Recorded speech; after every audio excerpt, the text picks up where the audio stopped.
ओम शांति। मैं ज्वाला स्वरूप आत्मा हूँ, अलौकिकता का अनुभव कराने वाली मैं ज्वाला स्वरूप हूँ।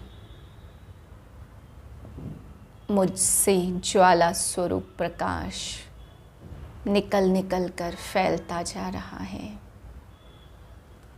मेरे आसपास के सभी नेगेटिव वाइब्रेशन जलकर भस्म हो रहे हैं। 24/10/2023 के महावाक्य हैं। आज बाबा समझाते कि डबल ताज वाले राजाएं और सिंगल ताज वाले राजाएं दिखाते हैं। बाबा कहते वो कब होकर गए हैं, कैसे वो ऐसे बने, यह बातें दुनिया नहीं जानती है। बाप आकर समझाते हैं कि रत्न जड़ित ताज और लाइट का ताज डबल ताज क्यों दिखाया और किसी किसी राजा को केवल सिंगल ताज क्यों दिखाया, वो बाप आकर के समझाते हैं। फिर बाबा कहते अभी तो कोई ताज ही नहीं है। फिर आगे बाबा समझा रहे कि रावण कब आया, दशहरा क्यों मनाते हैं, रावण का पुतला जलाने से क्या रावण मर जाएगा, यह सब बातें विचार करने योग्य हैं।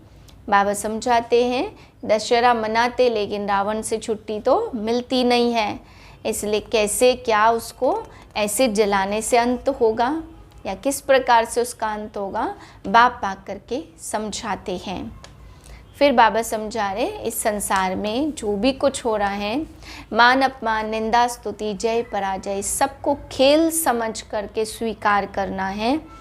थकना नहीं है कि ऐसा क्यों हो गया, अब हम पुरुषार्थ नहीं कर सकते। खेल समझो तो बाबा कहते कभी भी थकावट नहीं आएगी। और सदा याद रखो जब श्री कृष्ण पर इतने कलंक लगाए फिर उसकी पूजा भी करते हैं, तो बाबा कहते हैं अगर अच्छे कार्य के लिए कलंक लगाते हैं तो तुम बच्चों को याद रखना चाहिए, जब श्री कृष्ण को नहीं छोड़ा तो फिर औरों को कैसे छोड़ेंगे। लेकिन फिर वही श्री कृष्ण की पूजा भी करते हैं ना।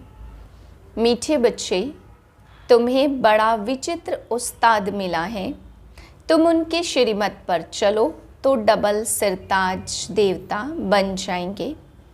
प्रश्न है पढ़ाई में कभी भी थकावट न आए, उसका सहज पुरुषार्थ क्या है। उत्तर है पढ़ाई के बीच में जो कभी निंदा स्तुति मान अपमान होता है उसमें स्थिति समान रहे, उसे एक खेल समझो तो कभी थकावट नहीं आएगी। सबसे जास्ती निंदा तो श्री कृष्ण की हुई है, कितने कलंक लगाए हैं, फिर ऐसे श्री कृष्ण को पूजते भी हैं, तो यह गाली मिलना कोई नई बात नहीं है। इसलिए पढ़ाई में कभी थकना नहीं है। जब तक बाप पढ़ा रहे हैं पढ़ते रहना है। गीत है बनवारी रे, जीने का सहारा तेरा नाम रे। ओम शांति। यह किसने कहा, किसने फरमाया और किसको, यह तो तुम बच्चे जानते हो। जिसको ही गोप गोपियाँ कहा जाता है तो उन्होंने अपने बाप गोपी बल्लभ को याद किया। ऐसा बाप सिवाय परमपिता परमात्मा के कोई हो नहीं सकता। तो याद उनको करते जो होकर जाते हैं, उनका फिर बाद में गायन होता। मिसाल जैसे क्राइस्ट आया, क्रिश्चियन धर्म स्थापन करके कहाँ चला नहीं गया, उनको पालना तो जरूर करनी है। पुनर्जन्म में आना है, परंतु जो धर्म स्थापन करके गए हैं उनका वर्ष वर्ष बर्थडे मनाते हैं। भक्ति मार्ग में उनको याद किया जाता। वैसे ही आजकल दशहरे का भी उत्सव मनाना होता तो जरूर शुभ ही होगा। कोई अच्छा करके जाते तो उसका उत्सव मनाया जाता। दीपमाला का भी उत्सव मनाया जाता। श्री कृष्ण जयंती मनाई जाती। जो होकर जाते उनका फिर उत्सव मनाते हैं। अब भारतवासियों को तो यह पता नहीं कि राखी उत्सव आदि क्यों मनाते हैं। क्या हुआ था, क्राइस्ट बुद्ध आदि को जानते हैं कि यह धर्म स्थापन करने आए थे। इस समय सभी आसुरी संप्रदाय हैं, तुम हो ईश्वरीय संप्रदाय। अब बाप राम आकर दैवी श्रेष्ठाचारी बना रहे हैं, अथवा ऐसे कहे परमपिता आकर स्वर्ग का उद्घाटन कर रहे हैं, अथवा फाउंडेशन डाल रहे हैं। ओपनिंग सेरेमनी भी कह सकते हैं। भारत में श्रेष्ठाचारी महाराजा महारानी होकर गए हैं। सतयुगी देवी देवताएं डबल सिरताज थे। पवित्रता का ताज भी था और रत्न जड़ित ताज भी था। विकारी राजाओं को सिर्फ रत्न जड़ित ताज होता। डबल ताज वालों की सिंगल ताज वाले पूजा करते हैं, परंतु कब होकर गए, कैसे राज्य पाया, यह किसको भी पता नहीं है। लक्ष्मी नारायण इतने श्रेष्ठ डबल सिरताज देवी देवता थे, उन्हों को ऐसा श्रेष्ठ बनाने वाला कौन? बाप बैठ समझाते, अभी दशहरा मनाते हैं, तुम जानते हो जरूर कुछ हुआ है जिस कारण दशहरा मनाते। रावण को जलाते, परंतु वह जलने की चीज़ है नहीं। अभी उनका राज्य पूरा होता। जब तक राम राज्य स्थापन हो जाए तब तक यह भ्रष्टाचारी राज्य चलना ही है। रावण राज्य खत्म हो, राम राज्य स्थापन हुआ था। उनकी सेरेमनी आदि भी मनाते रहते हैं। रावण को जलाते, जिसको सिद्ध करते बरोबर भ्रष्टाचारी आसुरी राज्य है। भ्रष्टाचार की भी ग्रेड्स रहती। भ्रष्टाचार द्वापर से शुरू होता। पहले 2 कला भ्रष्टाचार, फिर 4 कला, फिर 8 कला और फिर 10 कला। बढ़ते बढ़ते 16 कला भ्रष्टाचार हुआ। अभी फिर 16 कला भ्रष्टाचार बदलाए। 16 कला शिष्टाचारी बनाना बाप का काम है। बाप समझाते, इस समय रावण राज्य है, राम राज्य श्रेष्ठ राज्य था। अभी वह भ्रष्ट बन गए हैं। भ्रष्टाचारी भारत को स्वर्ग कहा जाता, वही राज्य भ्रष्टाचारी हो गया। अब बाप कहते, मैं आया हूँ भ्रष्टाचारी राज्य को श्रेष्ठाचारी राज्य बनाने। यादव कुल भी है, कौरव कुल भी है। यादव कुल में भी अनेक धर्म हैं। जो श्रेष्ठाचारी दैवी धर्म के थे, वह धर्म भ्रष्ट, कर्म भ्रष्ट बन पड़े हैं। फिर बाप श्रेष्ठ कर्म सिखलाते और भक्ति मार्ग में उत्सव मनाते आए हैं। जरूर भगवान आया था, 5000 वर्ष की बात है। बाप ने आकर भ्रष्टाचारी को शिष्टाचारी बनाया था। सारी दुनिया को शिष्टाचारी बनाना बाप का ही काम है। फिर उनकी पालना करने के लिए तुमको ऊपर से भेज देते। तुमको जो दैवी धर्म की स्थापना की है, उसकी फिर जाकर पालना करो। कोई कहते नहीं, ऑटोमेटिकली यह ड्रामा अनुसार होता है। तुम शिष्टाचारी बन जाएंगे, फिर सृष्टि भी सतो प्रधान श्रेष्ठाचारी बन जाएगी। अभी तो 5 तत्व भी तमो प्रधान हैं। कितनी उथल पथल होती रहती, मनुष्य कितने दुखी होते हैं, करोड़ों का नुकसान हो जाता। सतयुग में यह कोई भी उपद्रव होते नहीं हैं।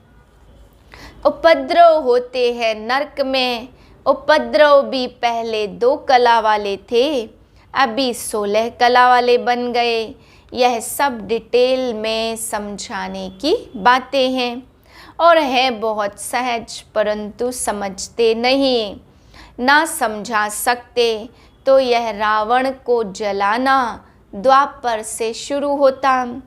ऐसे थोड़ी कहेंगे 5000 वर्ष हुए।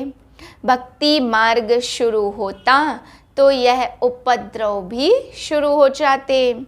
अब फिर रावण राज्य का विनाश और राम राज्य की स्थापना कैसे होती सो तुम जानते हो। मनुष्य नहीं जानते रावण क्या है। बाप कहते लंका तो कोई थी नहीं।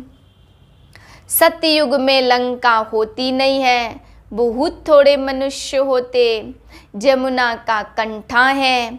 अजमेर में वैकुंठ का मॉडल भी दिखाते, परंतु समझते नहीं है। सोने के महल आदि बनाने में वहाँ कोई देर लगती नहीं है।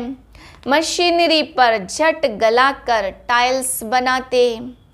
तुम बच्चे जानते यह जो साइंस है जिससे विनाश होता वही फिर तुमको वहाँ काम में आएगी। अभी यह एरोप्लेन आदि खुशी के लिए मनाते हैं, उससे ही फिर विनाश करेंगे। तो यह एरोप्लेन सुख के लिए भी है तो दुख के लिए भी है। अल्पकाल के लिए सुख और 100 वर्ष के अंदर यह सब चीज़ें निकली हैं। तो 100 वर्ष के अंदर इतना सब हुआ तो विचार करो जब विनाश होगा फिर नई दुनिया में कितने थोड़े समय में सब चीज़ें बन जाएगी। वहाँ तो झट सोने के महल बन जाएंगे। भारत में सोने चांदी के कितने महल जड़े हुए बनते, वहाँ दरबार बड़ी बनती, राजे रजवाड़े आपस में मिलते होंगे। उनको पांडव सभा नहीं कहेंगे, उनको कहेंगे लक्ष्मी नारायण के राजधानी की सभा। प्रिंस प्रिंसेस सब आकर बैठते। ब्रिटिश गवर्नमेंट थी तो प्रिंस प्रिंसेस महाराजाओं की बड़ी सभा लगती थी। सब राजाई ताज लगाकर बैठते थे। नेपाल में बाबा जाते थे तो वहाँ राणा फैमिली की सभा लगती थी। बड़े ताज वाले राणे बैठते थे, उनको कहा जाता महाराजा महारानी। फिर उसमें भी नंबरवार होते, रानियां नहीं बैठती, वह पर्दे नशीन होती हैं। बड़े भभके से बैठते। हम कहते यह तो पांडव राज्य है, वह अपने को कहते भी सूर्यवंशी हैं। यहाँ थे परंतु सिंगल ताज वाले, उनसे पहले डबल सिर ताज थे। श्री कृष्ण के लिए अनेक बातें लिख दी, फलानी को भगाया, यह किया, परंतु ऐसी बात तो है नहीं। जो उत्सव पास्ट हो जाते वह फिर मनाते आते, यह भी उत्सव मनाते हैं। जबकि रावण राज्य को खलास कर राम राज्य की स्थापना की, यह तो वर्ष वर्ष मनाते। तो सिद्ध होता आसुरी रावण राज्य 5000 वर्ष पहले भी था। बाप आया था, आकर रावण राज्य का विनाश कराया था। वही महाभारत लड़ाई खड़ी थी। बाकी रावण कोई चीज़ नहीं है। रावण की स्त्री मंदोदरी दिखाते हैं, उनको फिर 10 शीश नहीं दिखाते, रावण को दिखाते 10 शीश। 5 विकार उनके और 5 विकार मंदोदरी के। विष्णु चतुर्भुज भी अर्थ सहित दिखाया है। पूजा भी महालक्ष्मी की करते। महालक्ष्मी को कभी 2 भुजा वाला नहीं दिखाएंगे। दीपमाला में लक्ष्मी का आह्वान करते। क्यों? नारायण ने कोई गुनाह नहीं किया क्या? क्यों नारायण ने कोई गुनाह किया क्या? वास्तव में लक्ष्मी को धन तो नारायण ही देता होगा। हाफ पार्टनर होंगे तो नारायण ने क्या गुनाह किया? वास्तव में धन कोई लक्ष्मी से नहीं मिलता, धन तो जगदम्बा से मिलता। तुम जानते हो जगदम्बा सो फिर लक्ष्मी बनती, तो उन्होंने अलग अलग कर दिया। जगदम्बा से हर चीज़ मांगते, कोई भी दुख होगा, बच्चा मर जाएगा तो जगदम्बा को कहेंगे रक्षा करो, बच्चा दो, बीमारी दूर करो, यह कामनाएं रखते हैं। लक्ष्मी के पास एक ही कामना रख कर जाते, धन की बस। जगदम्बा सभी कामनाएं पूरी करने वाली है, धनवान तो यह बनाती है। इस समय तुम्हारी सब कामनाएं पूरी होती। कोई धन नहीं देते, सिर्फ पढ़ाते, जिससे तुम क्या से क्या बन जाते हो, और फिर लक्ष्मी बनती हो तो धनवान बन जाती हो। ताकत इस समय तुम्हारे में है, जो तुम सब मनोकामनाएं पूरी कर सकती हो। जगदम्बा दान देती, लक्ष्मी दान थोड़ी देगी। वहाँ दान देते नहीं, भूख होती नहीं, कंगाल कोई होते नहीं। सतयुग में रावण होता नहीं। यहाँ रावण को जलाते, दशहरे के बाद फिर दीपमाला मनाते, खुशियाँ मनाते, क्योंकि रावण राज्य विनाश हो, राम राज्य स्थापन होगा तो खुशियाँ होंगी। घर घर में रोशनी हो जाती, तुम्हारी आत्मा में रोशनी आती। जो चीज़ संगम पर है वह सतयुग में नहीं होगी। तुम त्रिकालदर्शी हो, वहाँ तो तुम प्रारब्ध भोगते हो, यह नॉलेज सारी भूल जाते हो। संगम पर है ही स्थापना और विनाश। स्थापना हो गई फिर बस।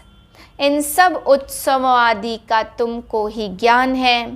अज्ञानी मनुष्य तो कुछ भी नहीं समझते, बड़े बखेरे बना देते हैं, कुछ भी नहीं। तुम प्रैक्टिकल में देख रहे हो, सतयुग में यह बातें होती नहीं है। नारद की भी बात शास्त्रों में है। तुमसे भी पूछा जाता, तुम कहते हो बाबा हम लक्ष्मी को वरेंगे अथवा नारायण को वरेंगे, तो बाप कहते अपने में देखो कोई विकार तो नहीं है। अगर क्रोध आदि होगा तो कैसे वर सकेंगे। हाँ, अभी संपूर्ण तो कोई बने नहीं है, परंतु बनना है तो इन भूतों को भगाना है, तब ही इतना मर्तबा पा सकेंगे। उस्ताद भी बड़ा विचित्र मिला है।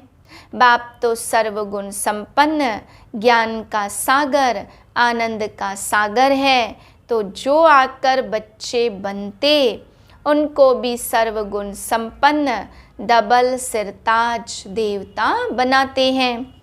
बरोबर तुम बन रहे हो। देवताओं को दोनों ताज रहते।